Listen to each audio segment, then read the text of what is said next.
Bouncers ಅಲ್ಲಿ ಖುಷಿ ಆಯ್ತು ಪಾಪ. ಬೌನ್ಸರ್ಸ್ ಹೆಣ್ಮಕ್ಳು ಮೇಡಮ್ ರಚಿತಾರಾಮ್ ದೇವ್ ಪಾಪ ಹೆಣ್ಮಕ್ಳು ಬೌನ್ಸರ್ಸ್ ಆಗಿದ್ದಾರೆ ಇವತ್ತು. ಅಂದ್ರೆ ಬಾಬು ಬಾಬಾ ಬಾಬಾ. ಹಾಗೆ ನಮ್ಮ lady super star Rachita Ram madam ಕೂಡ ವೇದಿಕೆ ಮೇಲೆ ಬರ್ಬೇಕಂತ ರಿಕ್ವೆಸ್ಟ್ ಮಾಡ್ತಾ ಇದ್ದೀನಿ. ಒಂದ್ ನಿಮಿಷ, ಯಾರು ವೇದಿಕೆ ಮೇಲೆ ಬೇರೆಯವ್ರು ಬರಬಾರ್ದು. ಆಯ್ತಮ್ಮ, ನಾನು ನೋಡಿದ್ದು.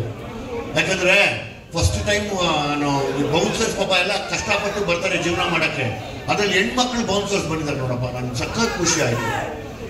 ರಚಿತಾರಾಮ್ ಅವ್ರು ರೈಟ್ ಟು ಲೆಫ್ಟ್ ನೀವೇನಾ?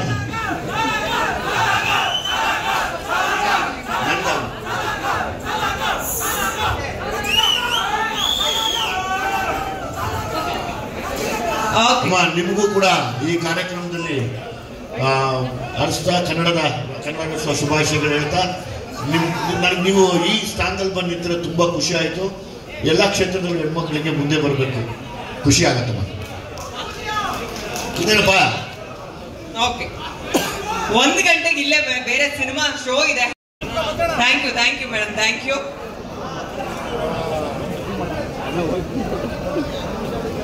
ಇನ್ನೊಂದು ಮಾಡ್ತಾ ಇದ್ದೀನಿ, ಅದರಲ್ಲೂ ಮಾಡ್ತಾ ಇದ್ದೀನಿ. ಅವ್ರು ಓಡಾಡ್ತಾರೆ. ಒಂದ್ ನಿಮಿಷ, ಎಲ್ಲರೂ ಸ್ಟೇಜ್ ಮೇಲೆ ಬರಬೇಡಿ ದಯವಿಟ್ಟು. ಟೀಮ್ ಅವ್ರು ಅದನ್ನ ನೋಡ್ಕೊಳ್ಳಿ. ಬೌನ್ಸರ್ ಸ್ವಲ್ಪ ನೋಡ್ಕೊಳ್ಳಿ. ಮೇಡಮ್ ಈ ಕಡೆ ಬನ್ನಿ. ಒಂದ್ ನಿಮಿಷ, ಟೀಮ್ ಅವ್ರು ಯಾರು ಬನ್ನಿ ಇಲ್ಲಿ. ಅವ್ನು ಕಳ್ಸೋನ್ ಆ ಕಡೆ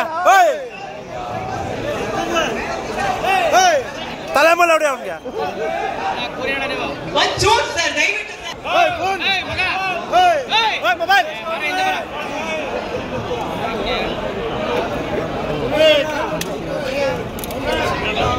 ಅಷ್ಟೇ ಬಿಡ, ಮುಗೀತು, ಅವ್ರು ಕೇಳಲ್ಲ.